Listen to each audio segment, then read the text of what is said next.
E a Bíblia ensina sobre isso, ela fala sobre isso. E ser furtado desse assunto é um problema, porque no mundo real, bem real, o boleto chega, a Copel cobra, a Sanepar também.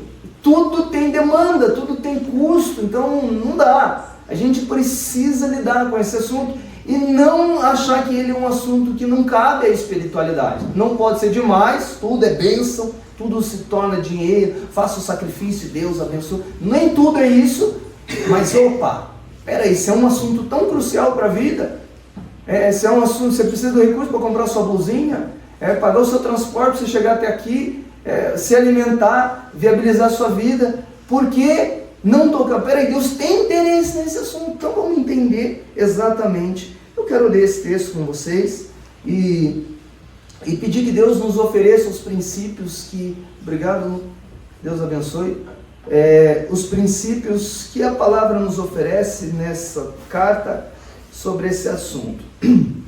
Antes de ler, o apóstolo Paulo, ele plantou essa igreja mais ou menos no ano 51, 52, e depois de 3 anos, ele encaminhou essas cartas para ajudá-los. Houve lideranças falsas se misturando nessa igreja. Eles tiveram uma série de problemas, mas a igreja é assim, ela é feita de gente muito parecida com a gente, e eu conto para as pessoas, olha, quando você achar que a igreja que você faz parte não é muito legal e está meio estranha, leia essas 2 cartas. A carta de 1 Coríntios e 2 Coríntios. Leia. Você vai ver que a sua igreja não é tão ruim. E essas igrejas são igrejas de Deus. Igreja de Deus, mas é muito legal a gente ter esses comparativos, porque às vezes a gente acha que a gente é bom demais, as pessoas não são tão legais para estar perto da gente. E daí quando você lê esse texto aqui, você fala, meu Deus, imagina se eu fosse membro dessa igreja. Essa igreja, gente, fala baixinho, né? Uma vergonha para esses irmãos, Deus abençoe eles. Mas, para você ter uma ideia, só para você ficar com curiosidade, Lessa, essa igreja, eles iam fazer uma festa que antecedia a ceia, e fazer uma festa assim de comunhão. Gente, uma galera bebia tanto de ficar bêbada na festa da igreja. E algumas pessoas, tirando mais abastadas, comiam bebida e não dividiam comida com quem era mais pobre. Só para você ter noção. Mais uma fofoca dessa igreja. Eles começaram a ter briga entre eles e eles estavam levando as pessoas, os irmãos da própria igreja, para ir processar o outro no júri da cidade, entre os não cristãos, em vez de resolver as coisas entre eles. Você quer saber de causos? Leia essas cartas. Você vai ver um povo encrencado. E um povo que foi evangelizado pelo apóstolo Paulo. Um povo que foi doutrinado por um apóstolo. Imagina se eles eram nesse nível. Que será da gente? Um pastorzinho desse que vos conduz, como que a gente não vai ter problema? Vai ter problema. Então é muito legal, fica a pista, de repente essa semana você fica morrendo de curiosidade. Ai, quero saber os podres dessa igreja aqui. Vai ser, olha, as tretas, quero ver as tretas dessa igreja. Tem treta, gente. Pensa numa igreja tretada. Então, vamos ler. Ora, quanto à assistência a favor dos santos, os irmãos da Judéia, que estavam passando, não é necessário que eu escreva a vocês. Porque eu conheço a boa vontade de vocês, da qual eu me orgulho diante dos macedônios, dizendo que os irmãos da Acaia estão preparados desde o ano passado, e o zelo de vocês tem estimulado muito deles. Mas eu enviei estes irmãos para que o nosso louvor a respeito de vocês neste particular não se desminta, a fim de que, como venho dizendo, vocês estivessem preparados.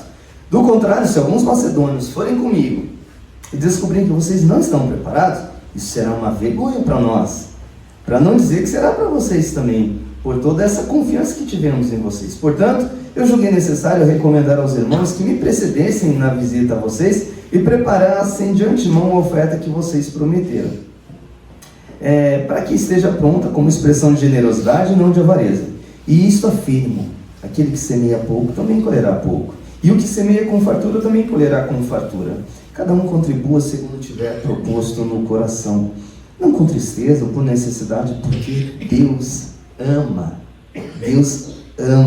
quem dá com alegria. Deus pode tornar abundante em vocês toda a graça, a fim de que, tendo sempre em tudo ampla suficiência, vocês sejam abundantes em toda boa obra. Como está escrito, distribuiu, deu aos pobres, a sua justiça permanece para sempre. E Deus que dá a semente ao que semeia, e pão para o alimento, também suprirá e aumentará as sementes e multiplicará os frutos de justiça de vocês. Assim vocês serão enriquecidos em tudo para toda generosidade, a qual por meio de nós resulta em orações de gratidão a Deus.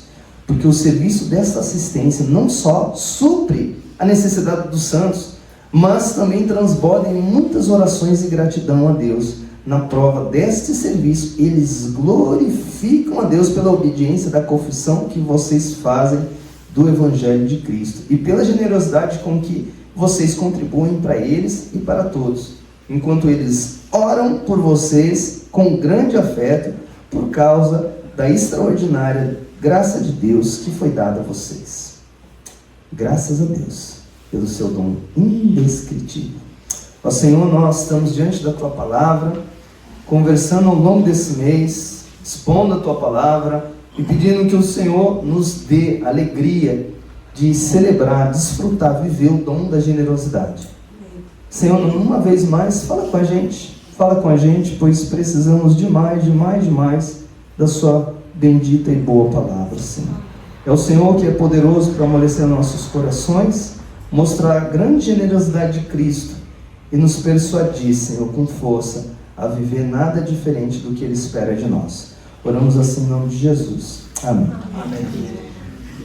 Gente, a lei da semeadura é real, ela é atual e ela é permanente.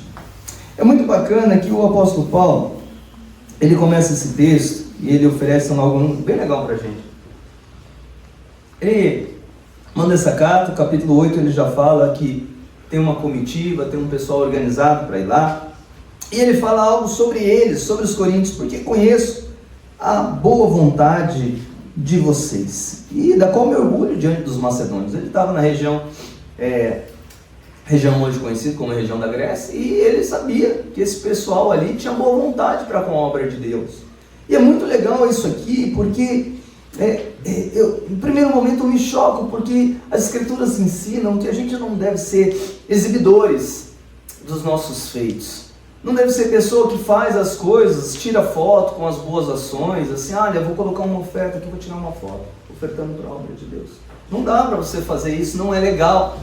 Não dá para falar assim, poxa, hoje eu ajudei bastante gente, queria contar para vocês o tanto de gente. Não dá, as Escrituras, elas falam assim que o nosso coração tem um veneno ali, que vez ou outra, ele toma o nosso coração quando a gente faz esse tipo de coisa, e em vez de você ser abençoado por Deus, querer o que Deus olha seu ato, que Deus perceba, você quer os louvores das pessoas. Então você não faz o bem para o outro ser beneficiado, você faz o bem para o outro ver que você é bom, gostar de você, e um dos outros também. É muito perigoso isso. E aí, quando eu considero essa verdade das Escrituras, eu me pergunto, por quê? Porque Paulo conhece a boa vontade deles. Porque a boa vontade das pessoas é perceptível. É uma pessoa generosa, uma pessoa disposta, uma pessoa que ajuda, por mais que ela não fique fazendo para que os outros tomem conhecimento, ela é conhecida.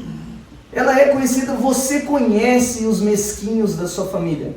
Você conhece aqueles que, é para fazer um mutirão na família, para ajudar e levar tal coisa. Você sabe aquele, por mais que você faça um esforço para não olhar na sacolinha do outro, você sabe aquele familiar que às vezes nem leva.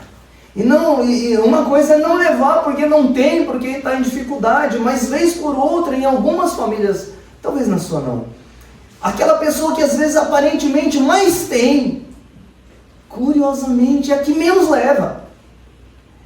A boa vontade é conhecida.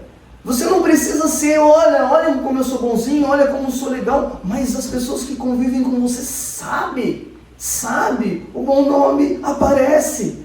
Isso não dá para esconder, não dá para esconder que você é gentil, não dá para esconder que você partilha. Sabe, até na escola, os amigos sabem aquele que leva um lanche e que fala assim, quer um pedaço? E os amigos sabem também aquele que leva e fica olhando todo mundo de longe e sai escondido e não reparte com ninguém. É nítido a boa vontade. A boa vontade aparece naquele que ajuda a carregar o peso. A boa vontade aparece naquele, assim, poxa, o fulano está precisando, conta, o fulano sempre conta. Gente, a pergunta é, a nossa boa vontade é conhecida? Eu conheço a boa vontade de vocês. A sua boa vontade alguém conhece? Não conhece porque ela é escondida, você é muito bom em esconder os seus bons feitos? André, Deus conhece. Que bom! Mas é estranho que ninguém conheça. É estranho que lá na sua casa ninguém conheça. É estranho que na sua família ninguém conheça. É estranho, sabe, Eclesiastes 7:1 vai falar assim, que o bom nome é como perfume. A boa fama é igual um perfume. O generoso, ele é conhecido. Cedo ou tarde, alguém conhece. A pergunta é, quem conhece a sua boa vontade? Quem conhece? Nunca deixei. Todo lugar não está com Deus. Eu faço escondidinho. Estranho. Os coríntios, eles conheciam. A lei da semeadura é real e atual, e isso serve para a gente. Olha, gente, o versículo 4 tem um outro princípio muito legal. Eu vou pular para ele. O apóstolo Paulo está muito preocupado com essa oferta deles. Ele fala, do contrário, se alguns macedônios forem comigo, não descobrirem que vocês não, que forem comigo e descobrirem que vocês não estão preparados, isso será uma vergonha para nós. Ele é muito cuidadoso, né? Ele falou assim, eu sei que vocês querem ajudar. Eu sei que vocês querem ajudar. Só que não é só de boa vontade que o cuidado, a generosidade vive. A generosidade, ela vive de organização. Assim, a caminhada nossa, ela não pode ser só assim, olha, nossa Deus, toca o meu coração, me faça transbordar de generosidade. Eu recebo agora essa dádiva da generosidade. Daí o apóstolo Paulo está sabendo, não, eles têm boa vontade, mas é o seguinte, a boa vontade, ela tem que ser acompanhada de preparo e organização, para que a generosidade seja efetiva. Então vamos fazer o seguinte, encaminha essa carta, leva aí, prepara o pessoal, lembra eles que daqui a pouco a gente vai passar aí, vai receber um donativo, então se organizem. Gente, isso aqui é muito bacana para a gente entender, porque assim, se Deus ao longo desse mês despertou você alguma ideia sobre assim, poxa, eu sou tão abençoado por essa comunidade, Deus nutre o meu coração com esperança, perdão, misericórdia, tenho aprendido tanto, tenho feito parte aqui, eu descobri que eles têm custo e eles investem. Ah, Deus, eu quero que o Senhor cancele minha mesquinhez. Aí o próximo passo depois dessa oração é fazer planilha. É assim mesmo. É organização, sabe aquela coisa assim, ó. Eu tenho esse gasto, essa entrada. Então eu tenho que me estruturar e colocar o custo aqui daquilo que eu quero ajudar. Sabe por quê? Porque senão a gente trabalha muito eu tenho que sentir no coração. Eu tenho que sentir no coração e eu tenho que sentir no coração, mas daí às vezes você sente no coração e vai para aquele, eu vou ver se dá. Só que boa parte dos brasileiros, exceto a gente, não tem uma vida financeira tão organizada, gente. Tem um cado gigante, cado é a palavra do Rodrigo, não sei o que é. Cado é lá da terra do Rodrigo. Tem um cado de gente que, saudade dele, ele está em São José dos Campos dando treinamento na Força Aérea, está aí também, né, o Anderson? Esse povo da Força Aérea aí, dá-lhe treinar os outros para controlar os aviões, tem que controlar bem os aviões. E aí, tem um caso de gente no país que gasta muito mais do que ganha. É que o cartão está estourado e daí está pagando limite, juros, e é uma encrenca só. Gente, essa vontade de ser generoso, ela passa por organização e fala assim, não, eu preciso saber exatamente quanto eu tenho e como que eu vou trabalhar aqui com esse negócio para não ser assim, o que sobrar é de Deus. Não dá. Esse não é o caminho. E aí o apóstolo Paulo oferece, olha, se eles passarem aí e a gente falar dessa boa vontade de vocês, vocês estão dispostos, e chegar e não ter nada, vocês pensam o carão, o apóstolo Paulo está muito preocupado com o carão que eles vão passar. E gente, olha, e é muito curioso, ele falou assim, eu te entrego a minha vida, eu quero participar do teu reino, eu quero me envolver, e não é acompanhado de organização, não precisa organizar. A lei da semeadura é real, e ela é para o nosso tempo. Gente, é curioso que o texto aqui, Paulo ele não é tão direto, mas ele fala num assunto, e ele fala num assunto que parece muito de colheita, né? Um princípio do ambiente da agricultura, aquele que semeia pouco também colherá pouco, e aquele que semeia com fartura também colherá com fartura. Evidente que a gente isolando isso aqui, eu no meio de um tanto de agricultores, os agricultores vão falar para mim, isso é o óbvio na agricultura, né? Não espere diferente. Se eu estivesse oferecendo uma palestra aqui para uns camaradas que plantam soja, e eu falo assim, quero falar algo para vocês da Bíblia. Se você semear pouco, você colhe pouco. Nossa, descobriu o quê? Então Paulo aqui não está ensinando agricultores, não está ensinando camponeses que sabiam disso tudo. Ele está pegando uma lei que Deus estabeleceu, básica, extremamente óbvia, e ele está fazendo um paralelo. Por quê? Qual é o contexto? Ele não está falando sobre sementinha na terra, ele está falando sobre ajuda. Eles estão destinando um recurso para os irmãos na Judéia que estavam passando por uma extrema necessidade, e as igrejas estavam se mobilizando para ajudar os irmãos. Isso é um negócio especial. Essa igreja aqui tem quase de um ano já que está ajudando uma família de refugiados que saíram do Afeganistão por causa da perseguição religiosa lá, dos islâmicos terroristas, os extremistas não deixarem cristãos conviverem com eles. Vieram no Brasil e estão começando do nada. E Deus nos chama para ajudar, e chamou esse povo aqui. E aí o apóstolo Paulo está aplicando isso aqui, olha, semeia pouco, colhe pouco. Gente, é óbvio, mas olha, deixa eu falar uma coisa para você. Você precisa abrir isso aqui e falar assim, eu preciso conceder isso aqui. Porque é uma palavra que encharca os olhos quando você estava assim, imagina você ali, recebeu o salário, né? Daí você lê bem esse versículo no dia. Você fala assim, acho que eu não semeei muito. E fica pensando assim, mas olha, tem esperança para o mês seguinte. O ponto não é esse. Deus não quer destacar a nossa avareza, a nossa ganância, mas Ele quer estabelecer termos do reino dEle. E isso é válido para N coisas da vida. Isso vale sim para os recursos, mas vale para um tantão de coisas. O nosso mundo é movido por uma lei que Deus estabeleceu de semeadura. Cultive, semeie, e a proporção virá. É assim que acontece. Olha, só que a coisa não é tão simples, né? Porque você percebe um negócio muito legal aqui. O apóstolo Paulo não faz constrangimento. Cada um contribui segundo tiver proposto no coração. Você nem se propor. Qual é a sua proposta? O que você está se comprometendo com Deus? Aquilo que você se comprometeu, faça. Agora tem um detalhe. Não faça com tristeza. Não faça por necessidade. Essa aqui eu acho que é um desafio para o coração. Você fala assim, olha, eu vou participar do reino de Deus, vou semear. Mas Deus não quer que você seja sim. Não, alegre, feliz, contente.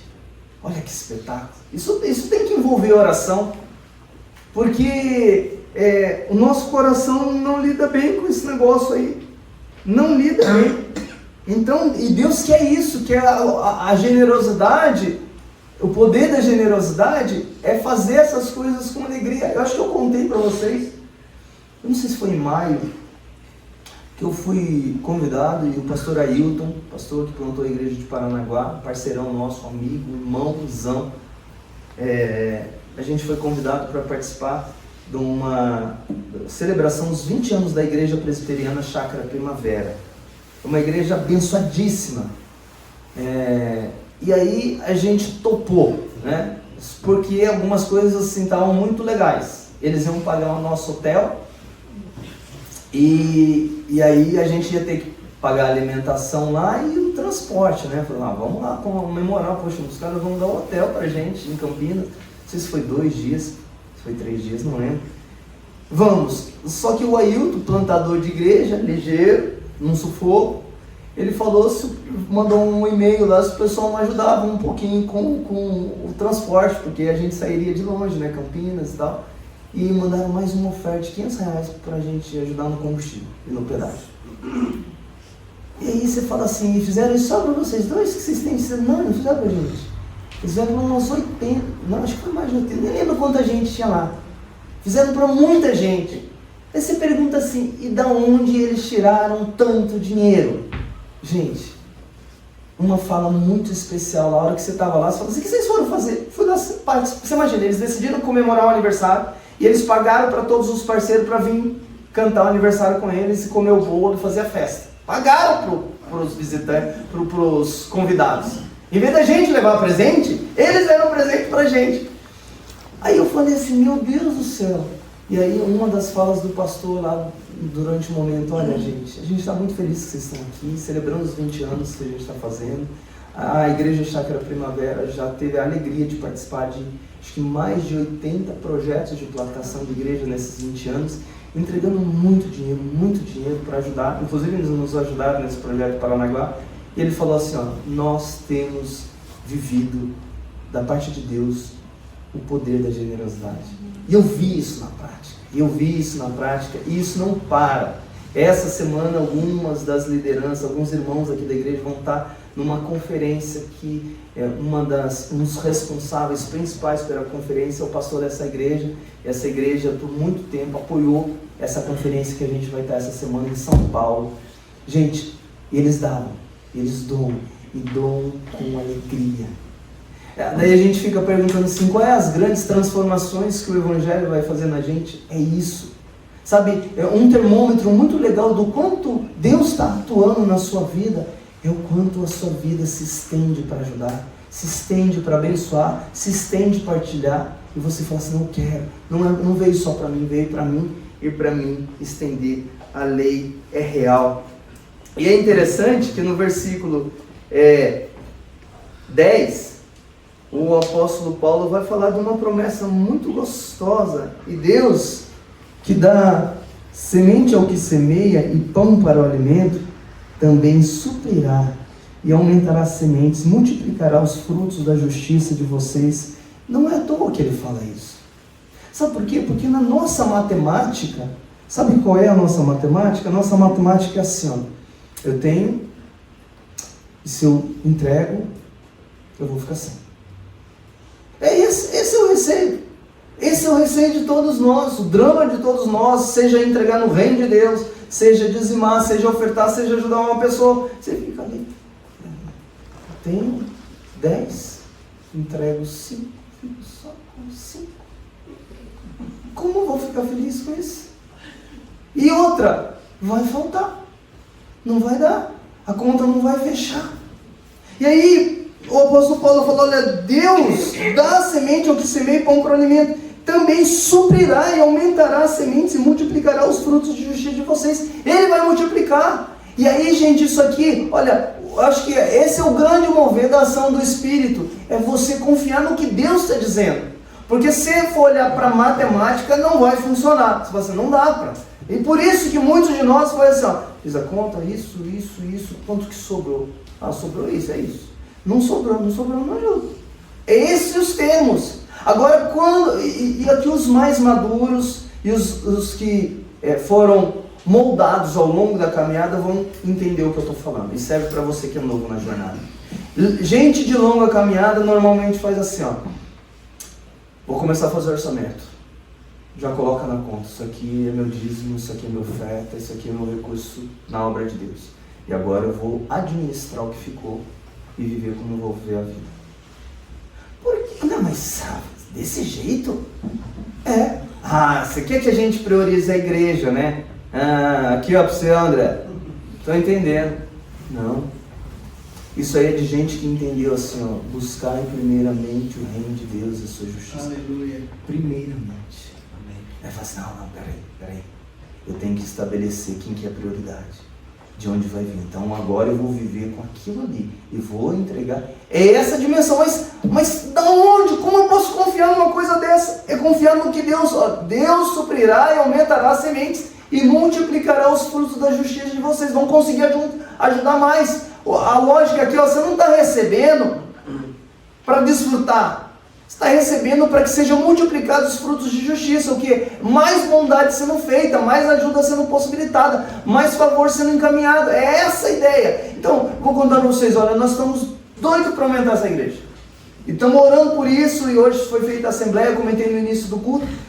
Parte da ideia é ter mais espaço para receber você que nos visita, cada vez melhor. Ter espaço para o seu amigo, para o seu familiar, quer ir lá na igreja, ouvir um louvor abençoado, com cada vez músicos dedicados, empenhados, gente, ouvir palavra abençoada. A gente quer isso, quer, mas não quer só isso.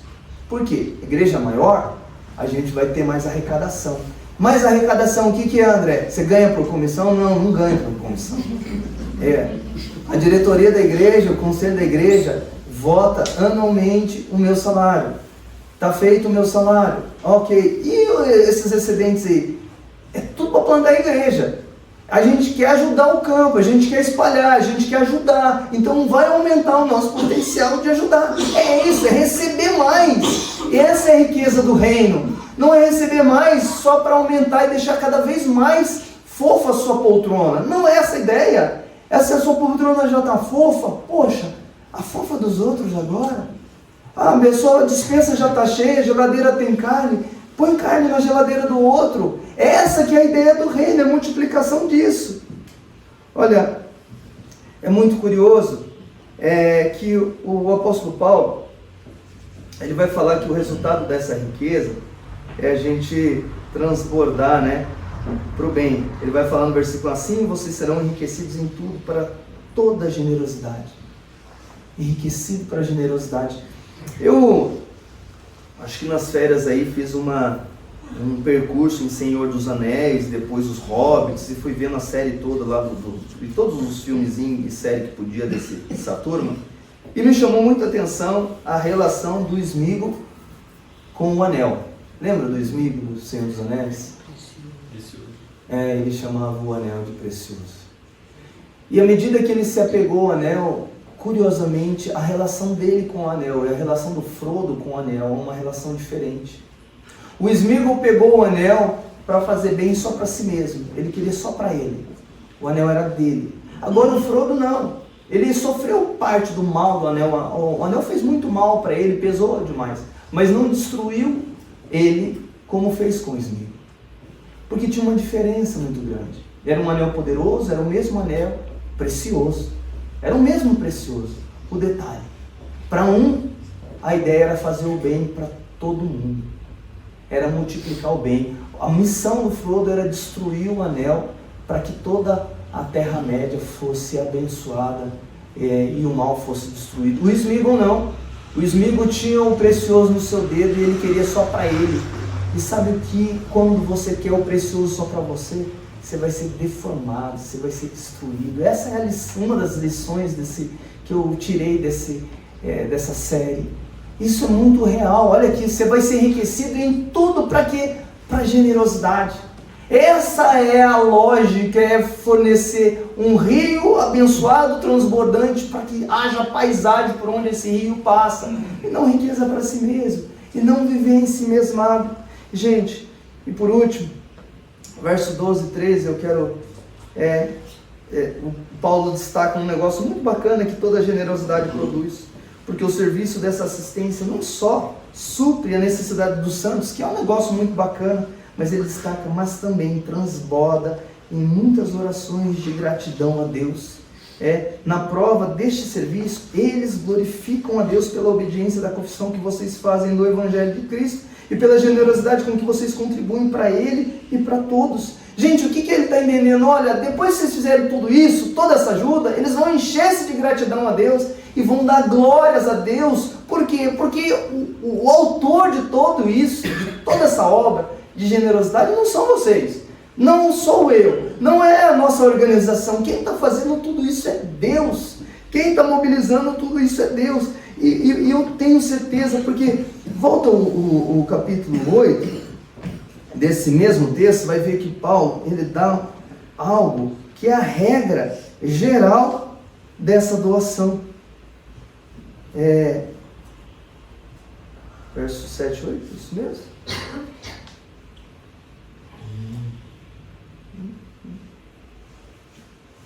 Não é? Botaram o versículo errado aqui nas minhas anotações. Foi minha.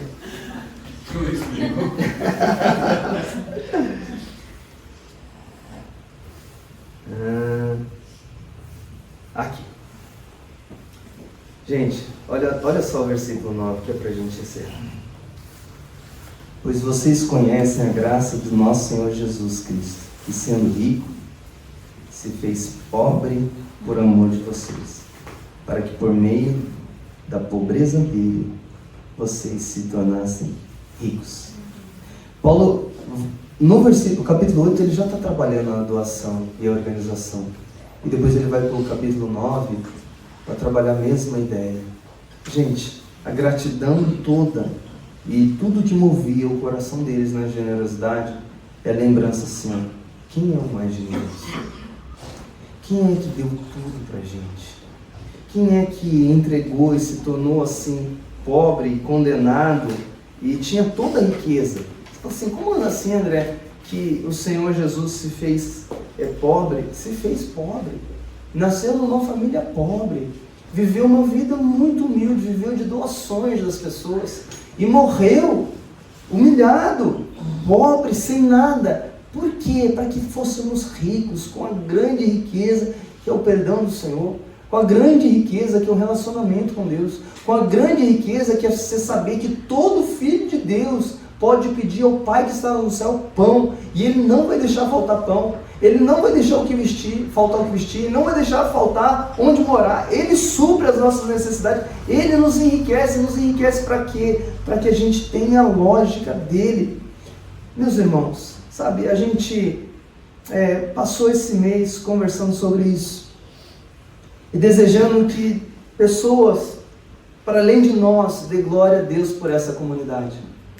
E a grande pergunta é assim, olha, como a gente vai viver daqui em diante? Como que você vai viver? O que o Senhor está desafiando o seu coração? A gente está no final do mês, vai iniciar um novo mês. A grande pergunta que eu faço para você, como você vai gerir os seus recursos daqui em diante? É um risco enorme. Eu vou falar de uma situação muito perigosa no ambiente da comunidade cristã. Que com o passar do tempo, conforme a gente repete uma postura, ela vai se tornando cada vez mais frequente. Qual é? Que postura que é? É ouvir algumas coisas e não deixar que a palavra mude nosso coração. Sabe, eu vou falar uma coisa perigosa demais. Hoje de manhã a gente ensinou sobre oração. Rapidinho, depois da assembleia. Falando assim, olha, tem que orar. Jesus está ensinando a orar. À medida que você ouve sobre temos que orar e não ora, fala, tem que orar, não ora, parece que o seu ouvido, o seu coração vai ficando cada vez mais insensível a essa palavra. Eu falo, sabe igual o professor, sala de aula, escola pública de alguns, né, os mais bagunceiros lá no fundo, o professor está falando, esgoelando, e se você perguntar para os seus amigos, o que eles falaram? Nenhum faz ideia do que está falando, do que está ouvindo. Ou você ouvindo a bronca da sua mãe, você nunca deve ter ouvido essa bronca. Eu fazia assim, às vezes minha mãe estava dando bronca, e eu achava que ela estava excedendo no tempo da bronca, né? Uma hora eu estava olhando para ela, mas eu já estava pensando no jogo, no pito que eu ia empinar, e eu só estava esperando ela parar, e eu estava só ouvindo vendo a boca dela se mexer, mas eu não ouvia mais nada. Gente, que perigo é a gente acessar essas palavras, passar um mês ouvindo sobre cancelar a mesquinhez e falar assim, peraí, e agora? Como eu serei no mês de setembro? Como que isso vai fazer organizar meus recursos, minhas finanças? Como eu vou lidar com o necessitado? Como eu vou envolver Olha, essa palavra não é para você que nos visita, tá? Você que nos visita, fica muito à vontade, muito em paz. Mas você que nos visita, eu vou contar para você uma coisa sobre os membros da igreja. Os membros da igreja, quando eles se tornam membros da igreja, uma das coisas que eles se comprometem, fala assim, ó, eu vou sustentar essa igreja moralmente, espiritualmente e financeiramente. É um dos compromissos. Ele assinala esse compromisso num formulário, mas depois ele vem aqui na frente e fala para todo mundo que ele está assumindo esse compromisso. Por quê? Porque é assim que vive. Esse ele descobre nas escrituras que o Senhor chama ele para viver assim. Agora pensa comigo, que estranho a gente assumir esses compromissos e ninguém aqui vai ser cobrado, porque nem sabe quem participa, quem não participa. Então se você quiser continuar escondidinho, pode continuar. O detalhe é que eu tenho medo das consequências disso sobre a sua vida. Porque é básico, o cálculo é muito simples. Se semeia pouco. Esse é o ponto. Eu quero você prosperando. Deus quer que na minha vida, na sua vida, na nossa jornada, haja frutificação de uma série de realidades. A gente acessou na semana um texto terrível, onde fala assim que o povo pegava o seu recurso e colocava em sacolas furadas. Texto de Ageu. Olha, não queremos isso para as nossas vidas, não queremos isso para a nossa realidade, queremos transbordar em toda a generosidade. Queremos ser conhecidos, sabe, como os coríntios. Olha, eu conheço a boa vontade de vocês. É importante que ao longo da nossa jornada as pessoas percebam a nossa boa vontade. Não, ali existe. Teve necessidade, o povo ajudou. Aquele povo lá é dos que, nossa, quando tem enchente, o povo abraça. Quanta gente foi conhecida nesses momentos, na calamidade, na dificuldade, quanta gente. Gente, é importante essas coisas acontecerem. Então você precisa falar assim, ó, pelo menos identificar assim, ó, o meu coração é mesquinho. Eu sou extremamente apegado. E não pensa que vai ser fácil, vai ser difícil, vai segurar assim, ó, e falar, não vou. Fala assim, Senhor, trabalha na minha vida. Trabalha na minha vida. Me dá a chance de se alegrar em ser generoso, em ajudar as pessoas. Gente, nós queremos ver a nossa igreja assim. E como igreja, sabe, na hora de tomar as decisões sobre o próprio recurso e administração que é feita, a gente também quer estar apoiado nessa realidade. Temos uma série de necessidades, a obra vai vir aí, e a gente vai falar, não, agora é tudo para a gente. Não, tudo para a gente não. Nós vamos continuar espalhando, e Deus vai te suprir a necessidade, porque Ele promete. Ele vai dar semente. Ele vai fazer multiplicar, Ele vai suprir, e vai suprir para a gente transbordar em generosidade. Entenda isso. Ele não te dá para você desfilar e ficar numa cama muito fofa enquanto os outros estão em cama seca, não. Não precisa sair da cama fofa, tá? Mas não pense só em você. Vamos orar. Senhor, obrigado por essa noite. Obrigado pelas lições da Tua Palavra, os princípios maravilhosos que nos desafiam, Senhor. Eu me sinto muito desafiado por essa palavra, Deus. Muito desafiado, mas muito nutrido também. Porque de fato, Senhor, o que nós queremos, o que eu quero, o que muitos aqui querem, é desfrutar do poder da generosidade. É, Senhor, a gente se alegrar muito mais em dar. Como a Tua Palavra diz que mais bem-aventurado é dar do que receber. E vez por outra, o nosso coração é tão terrível que a gente se alegra em receber. Mas muito pouca alegria a gente tem em doar. Muito pouco tem em ver os outros sendo abençoados por aquilo que chegou em nossas mãos. Então, ensina-nos, nos treina e produz o verdadeiro arrependimento, o arrependimento que muda, para que o mês de setembro seja diferente para a gente na relação com a família, na relação com o necessitado, com o familiar em dificuldade, com vontade espontânea de ajudar as pessoas e com compromisso com a igreja também, Senhor. Ajuda-nos. Nos faz transbordar no Senhor, nos faz deleitar-se, Senhor, nas experiências gostosas de ver o Senhor multiplicando para que a gente estenda as mãos para mais gente. Senhor, talvez alguns aqui digam que só tem 2 pães, 5 peixes. Talvez seja isso, Senhor. Mas mostra para cada um aqui, qualquer que seja a situação, que o Senhor é o Deus que multiplica. que o Senhor é o Deus do milagre, Senhor, nos ajuda a confiar na sua palavra, não para a gente ver apenas a nossa despensa cheia, mas para a gente se alegrar em ver a despensa de outras pessoas sendo cheia por intermédio daquilo que o Senhor está pondo nas nossas mãos. Ensina-nos assim, Senhor, que os nossos vizinhos, sem a gente querer se exibir, conheçam a nossa boa vontade. Que familiares em necessidades, sem a gente querer se exibir, conheçam a nossa boa vontade. Que aqui na comunidade de fé, pessoas em necessidade, Senhor, conheça a boa vontade uns dos outros por ajudar. Que, Senhor Deus, a liderança aqui conheça a boa vontade de muitos dos irmãos que dedicadamente, Senhor, se envolvem para ver o Teu reino prosperar. Senhor, que a Igreja Presbiteriana do Bairro Alto, essa comunidade, seja conhecida, Senhor, por tantas outras comunidades, não para se exibir, mas conhecidas como quem tem boa vontade para ajudar o reino do Senhor. Abençoa-nos, Deus, dá uma semana abençoada, nos inclina para a generosidade, glorifica o Teu nome nas nossas vidas, Senhor, e nos lembra que o Senhor, nosso Deus, deu o Seu Filho e Ele ficou bem pobre para a gente poder ter toda a riqueza que é viver com o Senhor e na Tua presença. Oramos no nome dEle, em nome de Jesus.